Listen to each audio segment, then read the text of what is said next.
Amen namin Diyos, kami po ay patuloy na sumasamba at nagpupuri sa iyo sa gabing ito.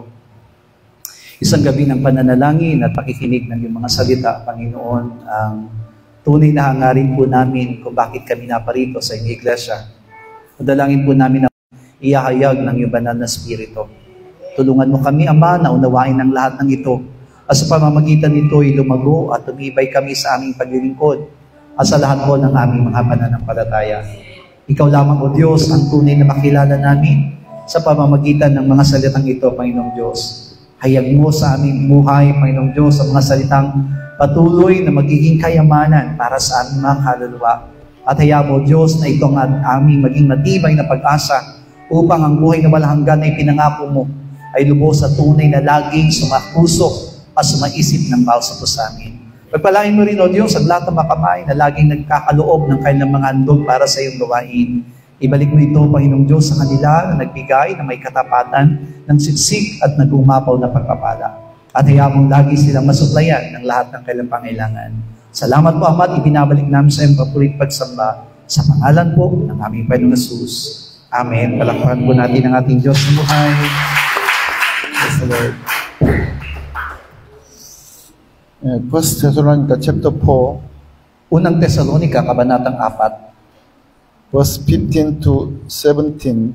15 hanggang 17. Unang Tesalonika, Kabanatang 4, talatay 15 hanggang 17. Sabay-sabay po, sapagkat ito'y sinabi namin sa inyo sa salita ng Panginoon, na tayong nangabubuhay ay nangatira hanggang sa pagparito ng Panginoon, ay hindi tayo mangauuna sa anumang paraan sa nangatutulog, sapagkat ang Panginoon din ang bababang mula sa langit, na mula sa isang sigaw na may tinig ng arkanghel at may makakak ng Diyos, at ang nangamatay kay Kristo ay unang mga bubuhay na maguli.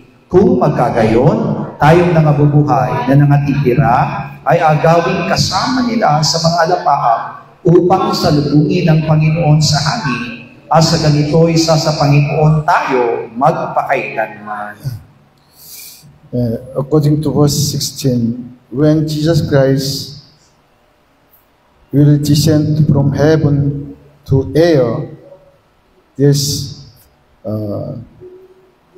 nature in the world. Sinabi dito sa talatang 16, sa muling pagparito ng ating Panginoon Jesus mula dun sa langit, at ay mayroong tinatawag na pag-agaw sa lahat ng mga mananampalataya. Yeah.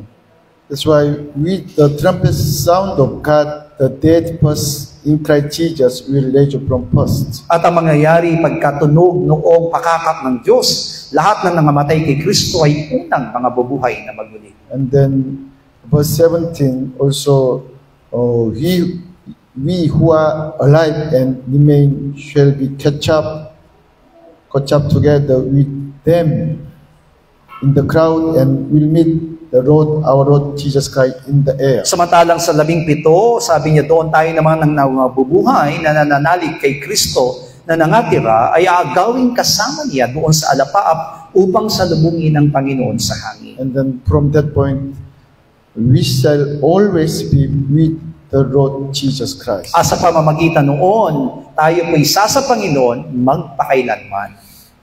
Now, Apostle Pablo said about the rapture to the bride of Christ Jesus. Ito po ay pagpapaliwanag ni Apostol Pablo tungkol dun sa pag-agaw, sa alapaap, sa lahat ng magiging pakakasal kay Kristo. People start tribulation by the last trumpet sound of God, this rapture for the wedding ceremony of the Lamb. Na bago po mangyari yung tinatawag na dakilang kapigatian, ay magkakaroon ng tinatawag na pag-agaw sa lahat ng mga mananampalataya ni Kristo upang umarap doon sa tinatawag na kasalan ng Kordero. Only bride of Jesus Christ, bride of the young man will be raptured and then joined to wedding ceremony of the Lamb. Pero kailangan na maging malinaw sa atin na tanging lamang yung mga ipakakasal doon sa Kordero o kay Jesucristo ang kasama doon sa mga agawin sa alapaap. After tribulation, Jesus Christ and His bride, His wife, will coming down to His house in Jerusalem. At pagkatapos naman po ng tinatawag na dakilang kapigatian, si Kristo at ang kanyang pinakasalaan ay bababa doon sa Jerusalem. Bible said it is you Jerusalem, di ba? Revelation chapter 21:20 said, you Jerusalem will coming down from heaven. At ito yung binabanggit doon sa pahayag, kabanatang 21-27, ng isang bagong Jerusalem ay bababa mula doon sa langit. New Jerusalem is not like a building. It is a congregation. The whole members of the wife of Jesus Christ. Kaya nga po magiging maliwanag sa atin na yung binabanggit na bagong Jerusalem ay hindi lamang isang lugar, kundi ito po ay kinapapalooban ng mga grupo ng mga tunay na nagpakasal kay Kristo at naging karapat-dapat kay Hesus Kristo. That's why first we have to understand who will be the price of the young man. Kaya nga po kailangan maging malinaw sa atin, sino po ba talaga yung binabanggit na mga pakakasal sa kordero? Yeah, because until now we did not thinking about the wedding ceremony of them. What is wedding night? Sapagkat maaari nga po na hindi po natin pinagtutuunan ng pansin yung tinatawag na kasalan ng kordero at ano nga po ba ang nakapaloob. Because until now so much we hearing about the price of the young man, diba? But we didn't know what's the meaning. Nasa kabila po siguro ng madalas na natin naririnig yung tinatawag na kasalan ng kordero, pero hindi po natin ito masyadong naunawaan. Jeremiah chapter 2, Jeremias, kabanatang 2, verse 1 to 6. 1 hanggang 6. At ang salita ng Panginoon ay dumating sa akin na nagsasabi, ikaw ay yumaon at tumiyaw sa mga pakinig ng Jerusalem, na iyong sabihin, ganito ang sabi ng Panginoon, inaalala ko ang ikabubuti mo, ang kagandahang loob ng iyong kabataan, ang pag-ibig sa iyong mga pag-aasawa, kung paanong ikaw ay sumunod sa akin sa ilang sa lupain na hindi inasikan. Ang Israel ay kabanalan ng Panginoon, ng mga pangunang pamubunga ng kanyang halaman. Lahat na nagsisakmal sa kanya ay aaring salarin. Kasamaan ay darating sa kanila, sabi ng Panginoon. Iyong tingin ang salita ng Panginoon ng sambahayan ni Jacob at lahat ng angkan ng sambahayan ng Israel. Ganito ang sabi ng Panginoon. Anong kalikuan ang nasumpungan ng iyong mga magulang sa akin, na sila'y nagsilayo sa akin at nagsisunod na walang kabuluhan at naging walang kabuluhan? Hindi man nila sinabi, saan nandoon ang Panginoon na nag-ahon sa atin mula sa lupain ng Ehipto, na pumatlubay sa atin sa ilang, sa mga lupaing ilang at bako-bako, sa lupaing may pagkakatuyo at sa dilim ng kamatayan, sa lupain na walang dumaraan at walang taong tumataan. Yeah, me also, until understand these verses, I could not understand what is the wedding night with Jesus Christ. Sapagat ako'y nagkaroon din ng tinatawag na kulang sa kaalaman doon sa kasalan ni Hesus Kristo hanggat hindi naunawaan ang mga bersikulong ito. Yeah. But verse 2 said, diba, Jehovah God said to Israel people through Jeremiah, I met with you in the wilderness. Sinabi nga po mismo ni Yahweh na Diyos sa Israel ay ikaw ay aking inaalala sa ikabubuti ng kagandang loob ng iyong kabataan. And then verse 2 said, diba, where's the wilderness? It's land not sown. It is only, there's no good land, good field, only the place of the sand. Pero dito nga po, binabanggit na wala pong mabuting lupain ang panahon iyon, kundi lahat ay mga tuyong lupa sa ilang na hindi inasikan. At that time, Israel, you are holiness of the road, and the first fruit of his increase. Kaya naman ang binanggit doon ay ang Israel ang tinawag niyang pangunahing bunga ng kanyang halamanan. And the first 3 days, that's why I protect my wife, my brothers in the wilderness from the enemies. Kaya naman sinabi niya doon na ikaw ay aking magiging parang pakakasalan sa gitna ng aking mga kaaway. And then, understand verse 6, at that time, even though through the wilderness and then the land of the desert, peace the land of the drought, and then shadow of the death. But you did not find me because I was with you. At sinabi doon, maaring hinahanap ninyo ang Panginoon sa lupaing ilang, sa mga bako-bako, at sa mga pagkakatuyo sa lilim ng kamatayan, ngunit hindi nyo ako nasumpungan sapagkat ako'y sumasa inyo.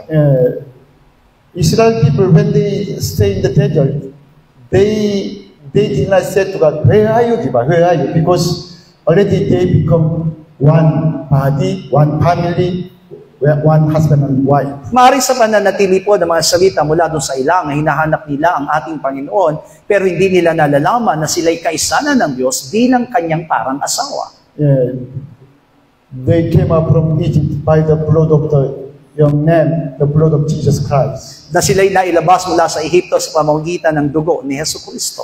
Through water baptism, they all already died in the Dead Sea and they separate from the world. At sa pamamagitan nga po ng bautismo doon sa dagat, sila pa'y nahiwalay na doon sa kanilang lumang pagkatao at sa sanlibutan. And then God the Father gave to them manna from heaven as the Logos, word of Christ, His body. At pagkatapos nun, ibinigay ng Diyos ang mana sa kanila mula sa kalangitan na nagsisilbing salita ni Kristo at salita ng Diyos para sa kanila. And then God gave to them living water from the rock, the Christ. At binigyan din naman sila ng tubig na nagbibigay buhay mula doon sa malaking bato na kumakatawan kay Kristo. They eat the Logos, body of Christ as a spirit and life. Ibig sabihin, nakakain sila ng tinatawag na katawan ni Kristo bilang spirito at buhay.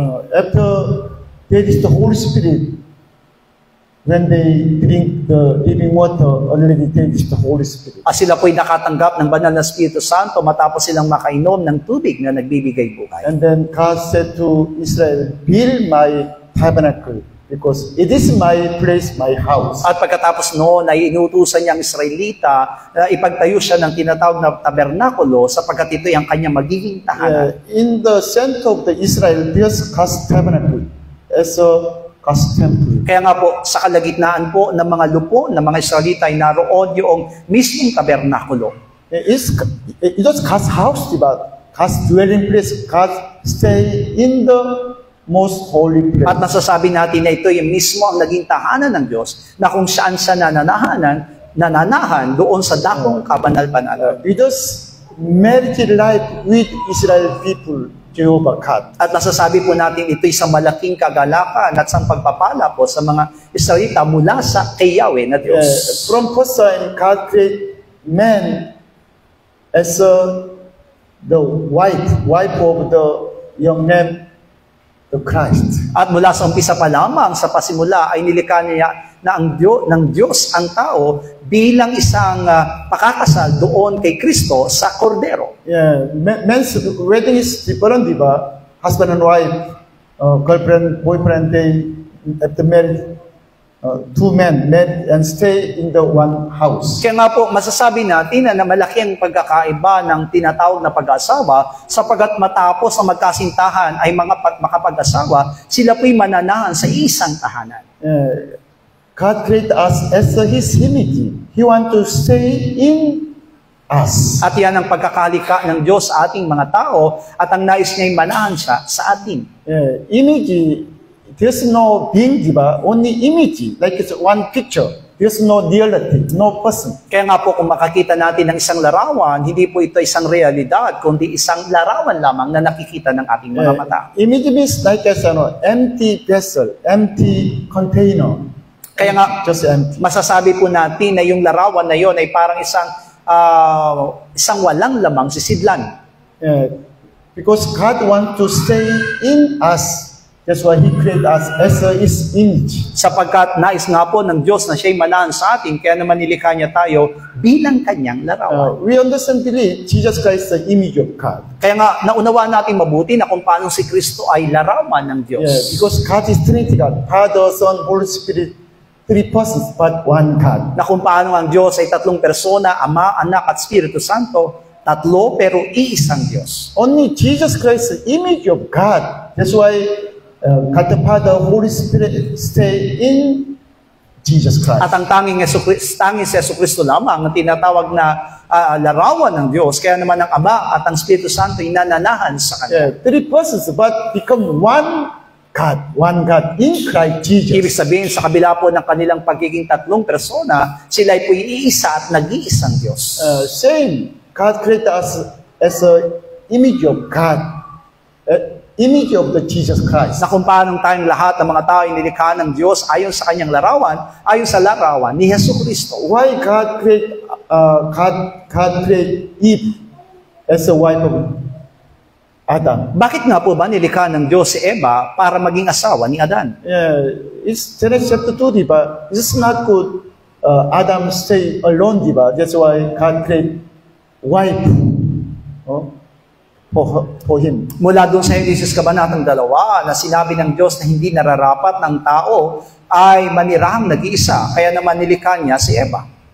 Ephesians chapter 5, it says about church, the head of the church, Jesus, and his body, us. At pagdating doon sa Efeso Kabanatang 5, ay naglalarawan pala iyon doon sa relasyon ng iglesia at ni Jesucristo. Which means, God the Father does not his son Jesus Christ stay alone. That's why he created us as his wife. Ibig sabihin, hindi po inayaan o ayaw ng Diyos Ama na manatiling nag-iisa si Jesucristo, kaya naman nilikha niya tayo ayon sa Kanyang larawan. When Jesus Christ stay in us, then this already we become his wife and wedding life. Kaya nga po sa pananatili ni Jesucristo sa bawat sa atin, tayo po ay naging Kanyang asawa at naging kaisa sa Kanya. This Jeremiah chapter 2 says about wedding life, Jehovah God to Israel. At alam niyo po ba na ang Jeremias Kabanatang 2 ay para pong pagpapakasal ni Yahweh na Diyos sa mga Israelita. That's why we have to understand why God called Israel, why God saved Israel people from Egypt. Because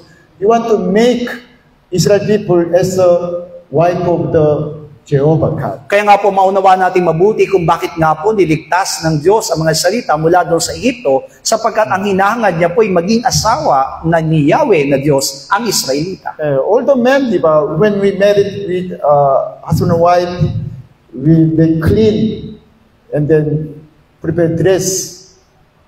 From the mind, whole the body, we make it really clean and holy. Kung paano nga po tayong mga tao, kapag ninanais po natin na tayo makapag-asawa, bago tayo makapag-asawa ay naroon yung hangarin natin na tayo maging malinis para sa ating asawa. That's why God also saying, by the blood of Jesus Christ, He saved us, saved Israel people by the blood of young man from Egypt. Kaya kung paanong tayo ay naligtas sa pamamagitan ng dugo ni Jesucristo, naligtas din naman yung mga salita mula sa dugo ng kordero.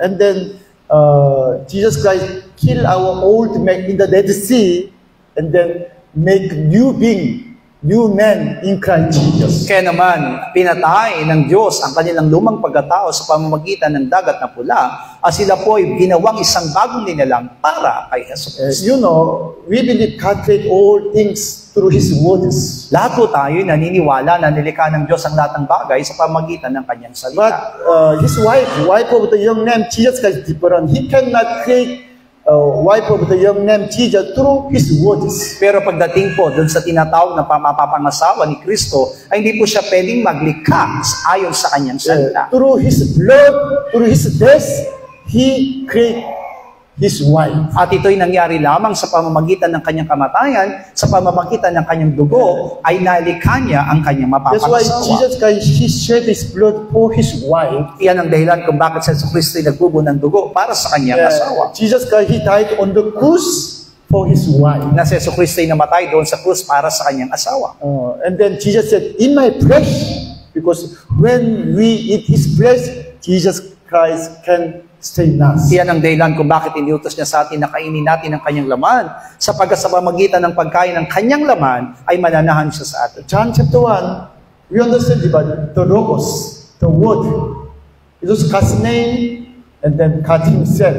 At mula doon sa 1 Kabanatang 1, yung logos, yung salita, ito'y kumakatawan mismo sa pangalan at sa Diyos mismo. Before the time I explained to you, why God decided His name is the word Logos. Maraming beses na ipinaliwanag ko sa inyo, bakit nga po ba mas pinili ng Diyos na tawagin ang kanyang pangalang Logos o salita? Yeah, because only man, we can accept the word Logos through whole our mind and body. Sapagkat ang mga tao lamang ay makakayanang tanggapin ang kanyang salita sa pamamagitan ng ating katawan at ng ating isipan.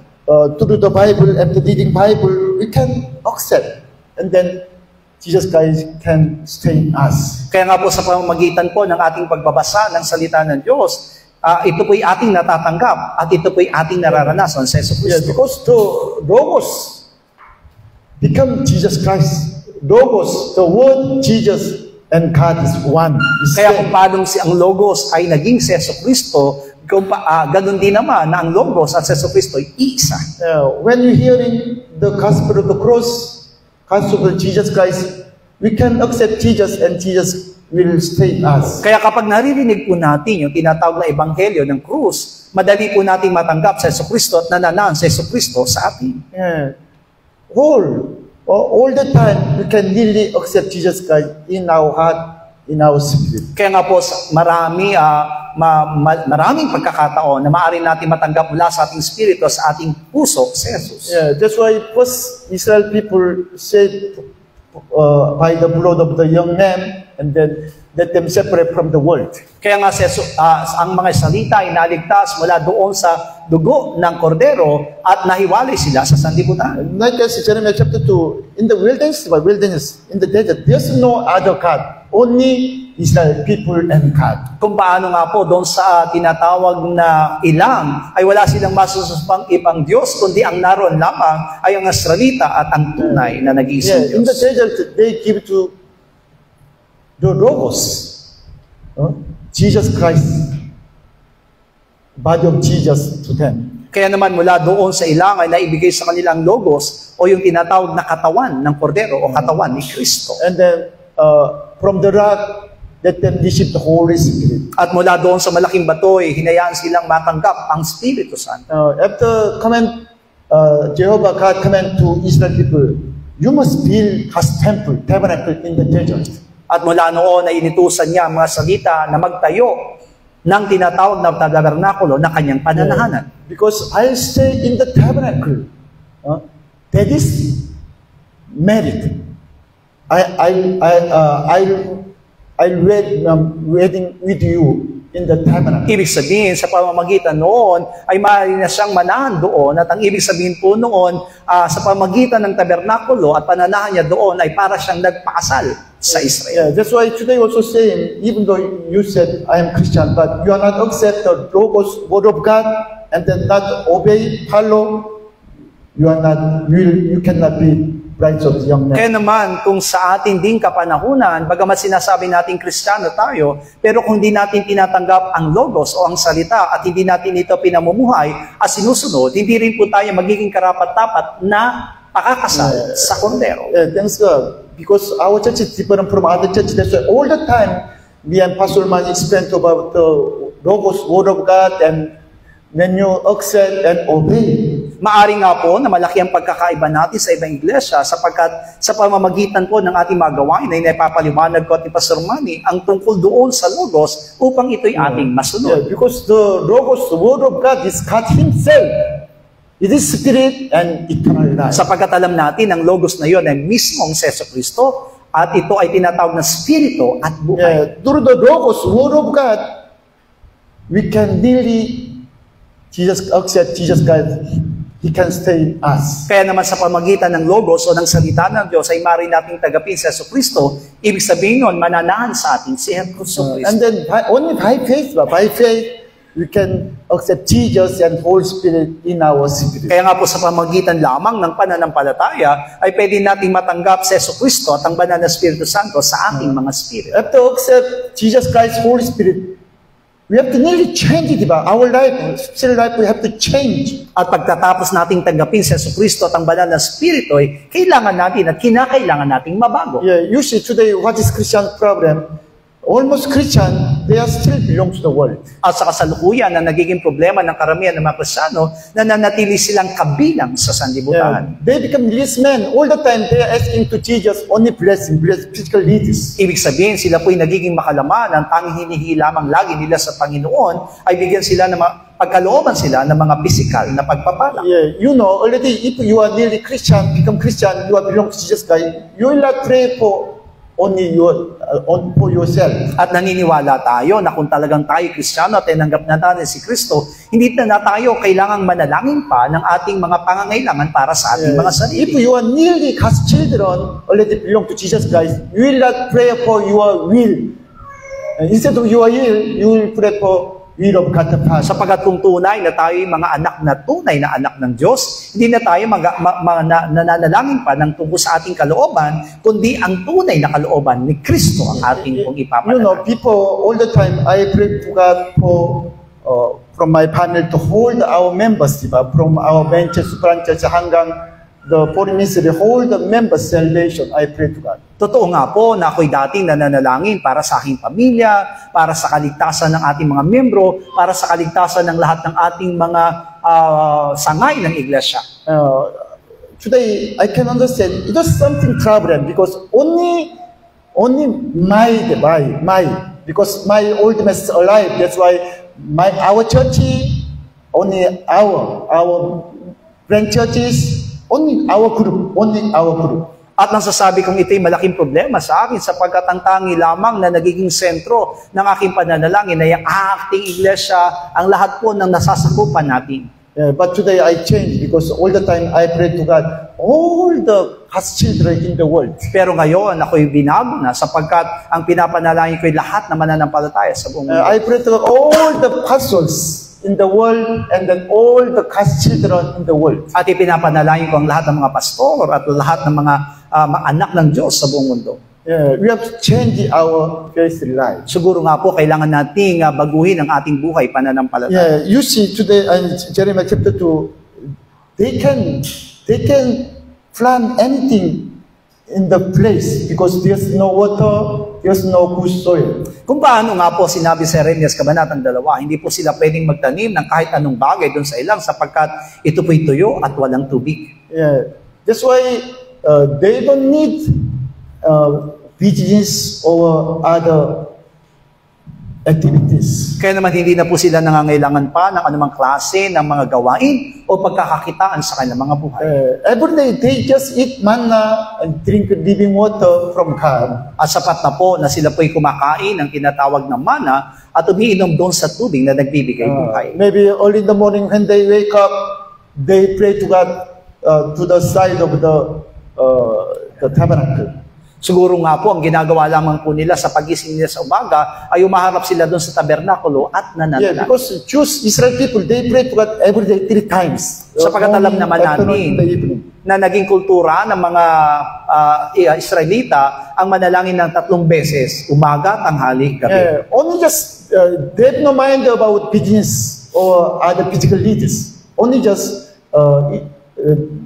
they receive from God because they receive from God. Ibig sabihin, hindi na mahalaga sa kanila kung ano man ang mga bagay na ibang gagawin nila o pagkakakitaan sapagkat sapat na po yung mga ipinagkakalob sa kanila ng Diyos. Even though every day they eat the Word of God, diba? And then drinking Holy Spirit. Kaya nga po, doon makikita natin na sila po ay tumatanggap ng salita ng Diyos araw-araw at nararanasan ng Espiritu Santo araw-araw. And then maybe every day they can share the Word of God together, the house, in the congregation, and then every day pray to God. At ang maaring ginagawa nila ay nagbabahaginan sila ng salita ng Diyos at sama-samang nananalangin. That's why now Jehovah God said, I met with Israel in the wilderness. Yan ang dahilan kung bakit sinabi po ni Yahweh na Diyos, ako'y nakipag-asawa sa mga salita mula sa ilang. He said, that's why they are first fruit of the God, because first marriage, Jehovah God first time married with Israel people in the desert. Kaya nga po sila ay maibibilang na unang bunga sapagkat yun ang unang pagkakataon na nagpakasal si Yahweh na Diyos sa mga Israelita. That's why during 40 years, their old man already died in the desert. Kaya nga po sa pamagitan po ng 40 taon, ang kanilang lumang pagkatao ay namatay doon sa ilang. God waiting until their old man, diba, old people die and then prepared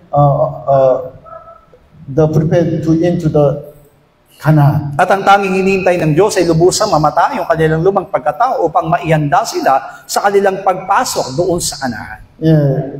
It is the wedding night, Israel's wedding night in the desert. At nasasabi natin ito'y naging buhay pagpapakasal ng Israelita sa ilang. Yeah, today, just we want to be brides of young man Jesus Christ and then join to wedding ceremony. But problem is, we are not changed. Totoo nga po, nang bawat po sa atin ay nagnanasa na maging babaeng pakakasal kay Kristo sa kordero, pero ang problema, hindi tayo nababago. Thanks God, because God only asking to us only one. You deny yourself. Pero alam niyo po ba na isang bagay lang ang hiningi sa atin ng Panginoon, iyon ay ang tanggihan natin ng ating sarili. Yeah, you want to be, Jesus said, you want to be my wife, you have to deny yourself, and then take cross and follow. Na kung paano ang sinasabi sa atin ni Kristo, kung gusto niya ating magpakasal at maging mapangasawa siya, ang kailangan natin ay tanggihan ng ating sarili, pasanin ng krus at sumunod. Yeah, Apostle Pablo said, diba, you must die from your old man, simple body, you must die on the cross. You have to accept the coming of the Christ. Kung paano sinasabi na po sa Pablo na kailangang mamatay ang inyong mga datiang pagkatao kasama ni Kristo doon sa krus at tumanggap ng pagtuturing. Many times I told you, one day you cannot kill our old man. At sinabi ko na nga po sa inyo na darating ang araw, baka hindi na natin kayaning mamatay pa ang ating lumang pagkatao. But all the time, at the prayer, when we demand to kill our old man, step by step will change. Kaya nga po kung sa pamamagitan po ng araw-araw nating pananalangin ay napapaalala sa atin yung kamatayan ng ating datihang pagkatao, darating ang araw na mababago tayo at magagawa natin. Yeah, we also say, when I wake up in the morning, I said, thanks God, because already I am died on the cross in Jesus Christ. At maging sa pag-umaga ng aking pagising, yan din ang aking pinapasalamatan sa Diyos sapagkat sinasabi ko sa kanyang salamat sapagkat namatay na ako kasama ni Kristo sa krus. In the evening, people sleep. I said to God, thank you Jesus, thanks God, because already I died on the cross and then I led from death with Jesus Christ. At yan din ang nagiging panalangin sa gabi na pinapasalamatan ko si Kristo sapagkat ako'y namatay ng kasama niya dun sa krus at ako'y kasama niya ring muling nabuhay. Yeah, people, I worry about my physical health and then my death, but today I'm not really not worry about my death. Dati nga po ako'y nagugulumihanan o nababagabag sa aking kalusugan at maging sa aking magiging kamatayan, pero ngayon hindi na. Yeah, usually missionary Han support to me first week of the month. Dati nga po si Missionary Han ay nagpapadala ng suporta sa akin tuwing unang linggo ng buwan. But on October 2nd week, he said to me, sorry Pastor, I cannot helping you.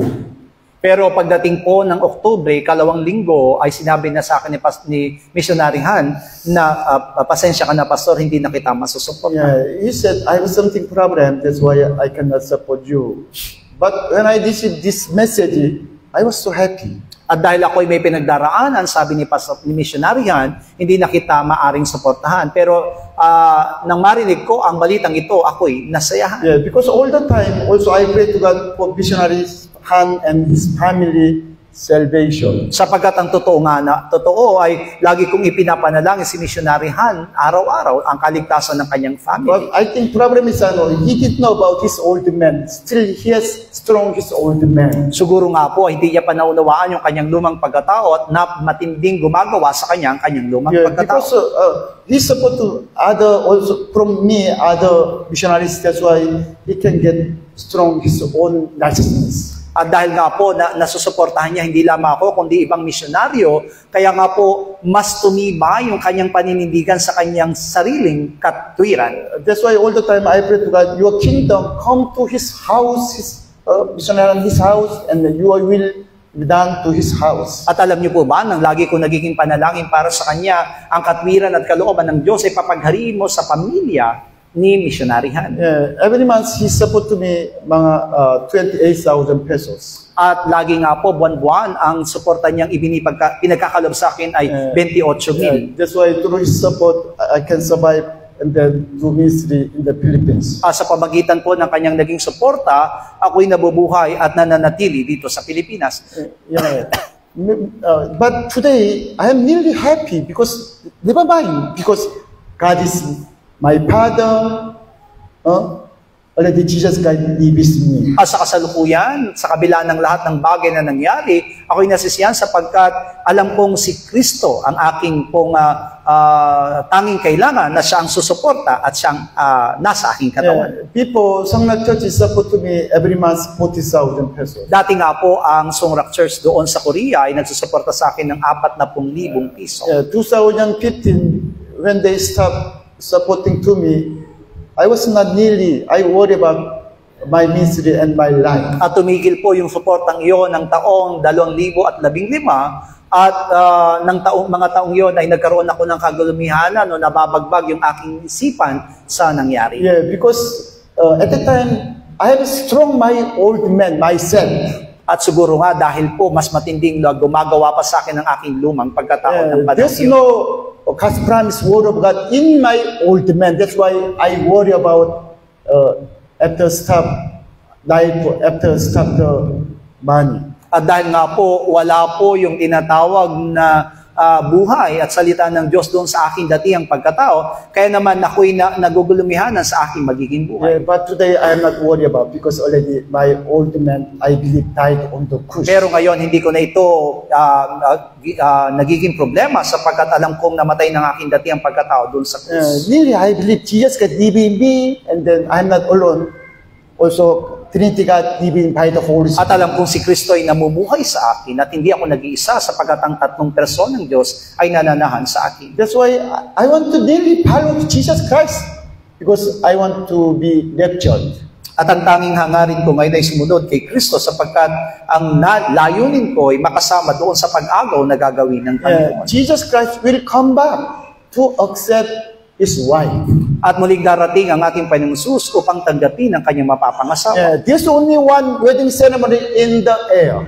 At nasasabi natin isa lamang ang kasalang magaganap doon sa alapaap. Only the wife, the bride of a young man will be raptured and joined to wedding ceremony in the night. Kaya naman yung magpapakasal lamang kay Kristo ang aagawin mula doon sa alapaap at magpapakasal kay Kristo o sa kordero.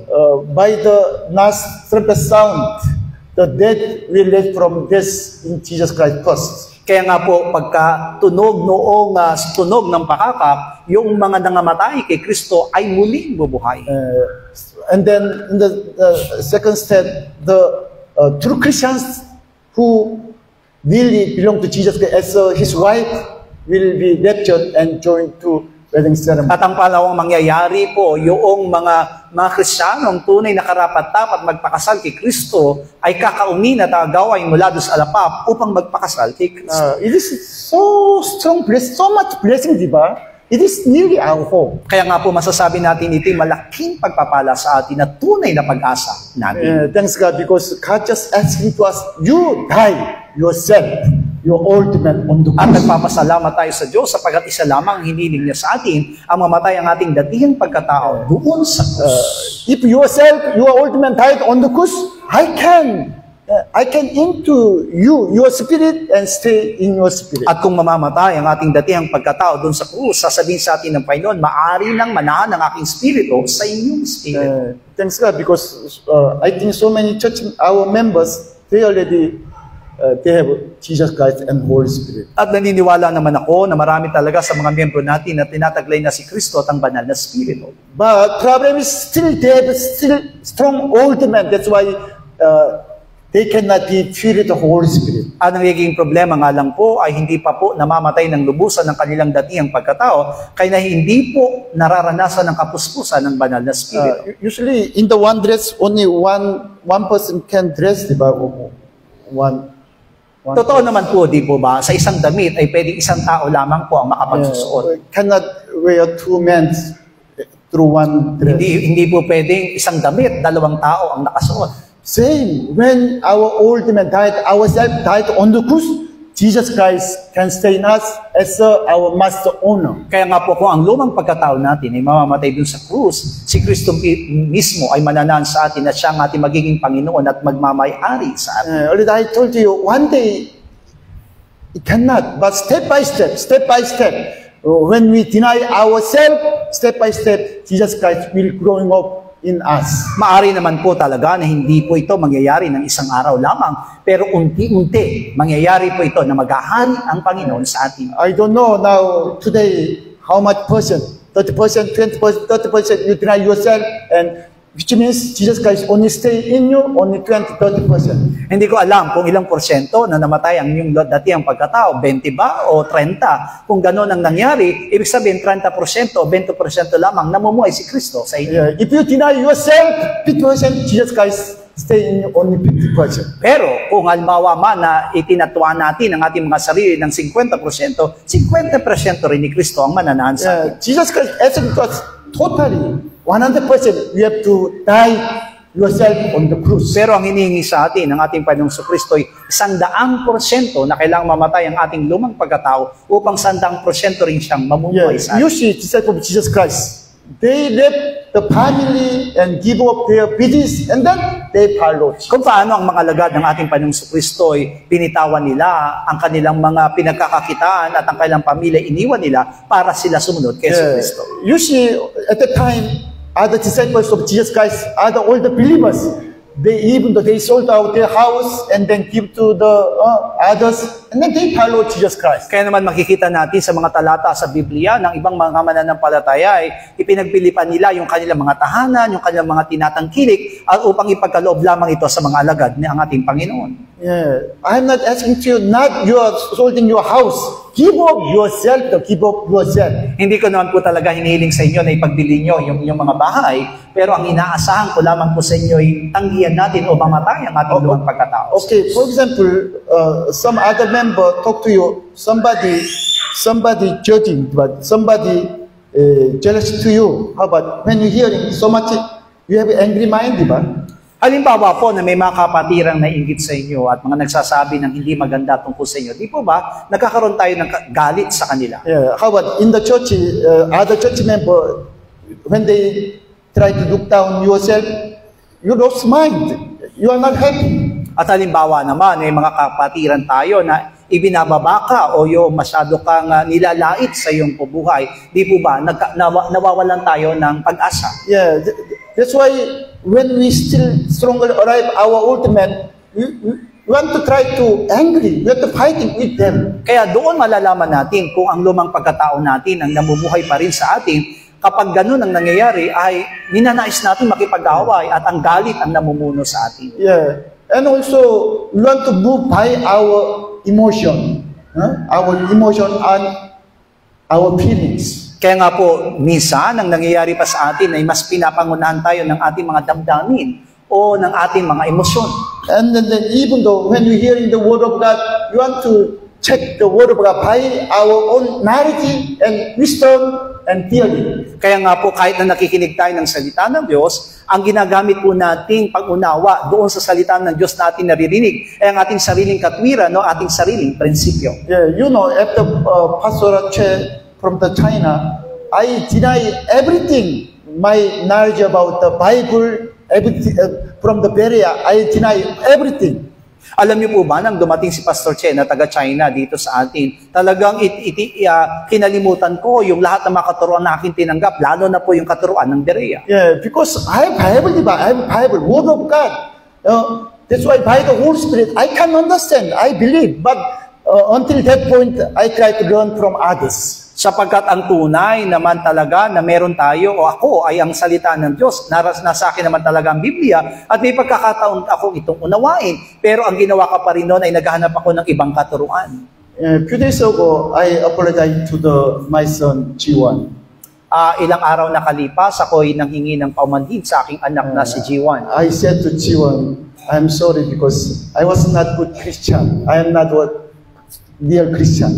Sinabi ko nga kay Jiwan na humingi ako ng pasensya sa iyo sapagkat hindi ako naging tunay na Kristiyano. That's why I tried, I discipline you, my sons, by my own self, not by the word of God. Kaya nga, na-disiplina ko kayo, hindi sa pamagitan ng salita ng Diyos, kundi sa pamagitan ng ating sariling katwiran. Yeah, that's why sometimes I shout, I angry to my sons when they have some mistake. Kaya nga, di ba noon, nakita nyo naman na kapag nagkakamaling aking mga anak, nakaagsigaw kagad ako sa kanila. Yeah, but if already myself died and Jesus live in me, I was really different. My word, from my word, my action is nearly different. Pero kung talagang namatay na ang aking lumang pagkatao, lahat ng aking gawa, pananalita ay kakaiba. That's why maybe my sons understand, or my father sometimes good, but sometimes not. Kaya siguro ang pananaw sa akin ng aking mga anak, minsan ang tatay namin mabuti, minsan hindi. You also saying you are Filipino. I know you are good character. You are good character. Alam ko, ganyan din ang mga Pilipino, bagamat kayo ay mabubuti. But you also saying, diba, if still you have strong, your old man, there's no Jesus Christ. Even though you try to discipline your children, but they are not changed. Pero alam kong pare-pareho ang ating nararanasan, bagamat nagkakamali yung ating mga anak, dinidisiplina natin sila ayon lamang sa ating sariling karunungan. Only when Jesus Christ stay in us, when Jesus Christ walking through our mouth, our body, they'll change. Pero alam niyo po ba na mababago lamang ang ating mga anak kung sa ating pananalita at pagdidisiplina sa Kanya, ang namumuna sa atin ay si Kristo. That's why you see almost our church workers, husband not come to church. Yan ang dahilan kung bakit karamihan ng mga manggagawa o miyembro natin, yung kanyang mga asawa, hindi dumadalo sa iglesia. Yeah, because your old man is strong, very strong than your husband. Sapagkat alam ko nang gumagawa sa inyo ay ang mga lumang pagkatao sa inyong mga asawa. You have no mind of Jesus Christ. Ibig sabihin, wala ang kaisipan ni Kristo sa inyo. You have no character of the Jesus Christ. Wala po yung katangian ni Kristo sa inyo. This we also same, diba? We are all same. That's why this problem, our children and wife, husband, family, we have problems. Lahat tayo pare-pareho at dahil hindi natin tinataglay sa ating ang katangian ni Kristo, kaya po nagkakaroon tayo ng problema sa ating mga pamilya. But if ourselves died and just live in us, if Jesus talking to them, they really change. Pero kung tunay na namatay ang ating lumang pagkatao, si Kristo ang nangungusap sa kanila, sila po'y mababago. Even though our evangelism also same, diba? You want to preach the gospel through my old man, my wisdom and knowledge, my theory. Tayo rin po'y nagnanais na mangaral ng salita ng Diyos, di po ba? Pero kung ang pangangaral ng salita ng Diyos sa kanila yung ating lumang pagkatao, hindi po sila mababago. But if Jesus Christ preach the gospel through the Holy Spirit, they even though by the true, very simple word, they change. Pero kung mangangaral tayo ng salita ng Diyos sa kanya sa pamagitan ng banal na Espiritu Santo, kaisipan ni Kristo, kahit na simple lamang yung ating sasabihin, sila'y mababago. Israel's holy life, the Israel people's holy life in the desert, it was wedding life with the Lord. Tandaan natin, ang buhay na kabanalan na ginawa ng mga salita sa ilang ay ang tunay na kalooban ng Panginoon sa kanila. They stay in the desert, that's why they are not staying in the world. They separate from the world. At dahil nga po sila nananatili sa ilang, hindi po sila nananahan sa sanlibutan. There's no other wisdom, knowledge, and theory. Only the Word of God. Ibig sabihin, wala silang makakamta na anumang karunungan o ibang kaalaman doon sa ilang, tanging salita lamang ng Diyos. They have no business because there's no good field. They cannot plant anything in the wilderness. That's why only they stay in the near tabernacle. At wala rin silang ibang pagkakakitaan doon sapagkat hindi sila makapagtatanim dahil ang ilang na kanilang kinatitirikan, na kanilang tinitirhan ay tuyot. Kaya naman sila'y mananatili lamang sa presensya ng Panginoon sa pamagitan ng tabernacle. And then from morning to in the evening, all the time, they mind to the God, diba? Who stay in the tabernacle. Kaya naman mula sa umaga hanggang sa gabi, ang tangi lamang nilalaman ng kanilang mga puso ay sa Diyos na naroong nananahan sa tabernacle. Wedding life of the Israel to the Jehovah. Ibig sabihin, ito po yung kanilang buhay pag-aasawa kay Yahweh. I couldn't understand when I reading the book of the Hosea, diba? I am your husband. But I couldn't understand because it was Old Testament times. At maging sa aklat ng Hosea, hindi ko pa naunawaan na mabuti noon ang sinasabi niya na ako ang iyong asawa. Yeah, because through my mind, only from New Testament times, we can be the brides of the young man. At dahil nga po yun ay nasa lumang tipan, hindi ko ito lubos na maunawaan sapagkat alam ko lamang na may kasalad ay sa bagong tipan. Yeah, but from the time of the Abraham until now, it is only one period, one time. Same, God asking to us, same faith, same mind. Pero alam niyo po ba, mula sa panahon ni Abraham hanggang sa kapanahonan natin, pareho lamang po ang hinihingi at hinihiling ng Panginoon sa ating lahat. Yeah, God, He want to stay in us as our husband. At ang nais ng Panginoon, ang nais ng Diyos ay manahan siya sa atin bilang kanyang When we deny ourselves, God, Jesus Christ can stay in us. At mangyayari lamang na si Kristo ay mananahan sa atin kung patuloy na mamamatay ang ating lumang pagkatao. When every day, when we kill our old man on the cross, Jesus Christ will be growing up from us. Na kung araw-araw mamamatay ang ating lumang pagkatao sa krus, lalago tayo kay Kristo. And then step by step, will be holy Christ of a young man. At unti-unti na tayo po'y magiging banal na pakakasal sa ating kordero. Finally, we can hear in the voice of the young man Jesus At sa Christ. katapusan ay maririnig natin ang tinig mismo ng kordero. Before his wedding ceremony, he said from heaven, "My wife, wake up, come." At bago dumating yung kanyang pagdating ng kordero dito sa lupa, tayo po'y gigisingin at sasabihin niyang aking pakaksalan, gumising ka. There's a wedding ceremony in the air 7 years. At magkakaroon ng tinatawag na kasalan doon sa alapap ng 7 taon. Yeah, but we Jesus Christ is so happy, really good. That's why 7 years is not long. Only like a few seconds will be passed with few like a At few seconds. naniniwala tayo na ito ay po'y mapupuspos ng kagalakan. Bagamat ito'y 7 taon, ito po'y sandali lamang para kay Jesus. But there's tribulation in the world, great tribulation in the world, 7 years. Pero habang ito'y nangyayari ng 7 taon ng dakilang kapighatian sa lupa. Revelation chapter 19, after 7 years, after wedding ceremony of the Lamb, young lamb, and then Jesus Christ and His wife will come down to the earth. Sa pahayag kabanatang 11, pagkatapos pong mangyari yung 7 taong kapighatian, yung mismong si Kristo at ang kanyang pinakasalan ay bababa At that time, wife of Jesus Christ will dress the white linen clothes, and then lie on the white At horse. yung pinakasalan ni Kristo ay nakasuot ng puting-puting damit. Yeah, that's why we have to overcome ourselves. Kaya naman kailangan natin mapagtagumpayan ng ating sarili. Let's shout 3 times, "Oh my soul, overcome." 3 times, all together pray. Tayo pong lahat ay sumigaw ng "Oh my soul, overcome" ng 3 beses sa tayo po'y manalangin. Oh my soul, overcome! Oh my soul, overcome! And oh my soul, overcome! Ang Hananin mo, Diyos, Lord. tunay nga po, Panginoon, na kami inihanda mo bilang babaeng makakasal kay Kristo. Kaya naman ayan, Ama, na namin maihanda, lagi mo namin maunawaan, lagi namin may isang puso o bagay dito, ihanda mo kami sa pamamagitan ng mga salita namin narinig. Ihanda mo kami sa pamarapat kami, nakakaunin mo doon sa lahat, at nakasama kami sa dakilang kasalan na mangyayari na ipakakasal sa kordero.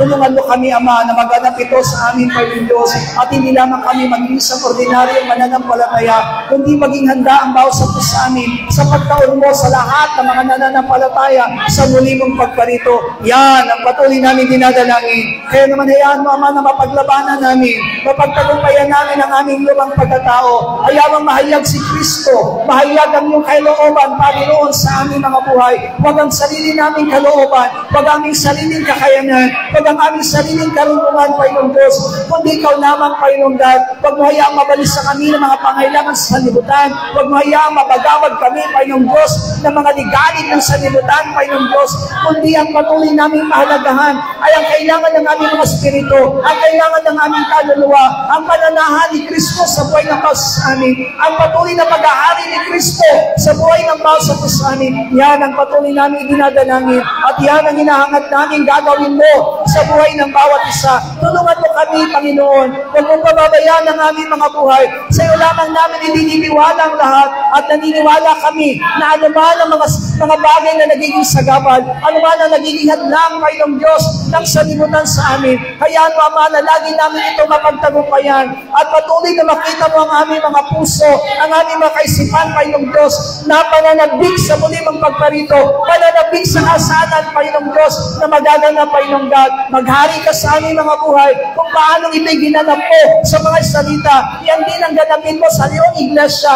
Yan din ang ganapin mo sa lahat ng mga mananampalataya na tunay na umaasa at tunay na naghihintay sa muli mong pagparito, aming Panginoong Jesus. Huwag mo kaming pababayaan, Panginoong God, na tunay na ang aming mga buhay ay maging kalugod-lugod at karapat-dapat sa iyo bilang mga mananampalataya, bilang mga anak ng Diyos, at bilang tunay na nanangan sa iyo. Hayaan mo ng salita mo ang kapagariin mo sa aming mga buhay. Hayaan mo, Ama, na ikaw lamang ang aming isipin. Ikaw lamang ang maging laman ng aming mga puso. Ikaw lamang ang maging laman ng aming mga kaluluwa. Ikaw lamang, O Diyos, ang tunay naming panamikan sa buhay ng bawat sa amin. Hayaan mo, Ama, na lagi namin mapagtagumpayan ang aming lumang pagkatao. Huwag mong hayaan manaig ito, Panginoon Diyos, maging para sa aming mga pamilya, Panginoong God.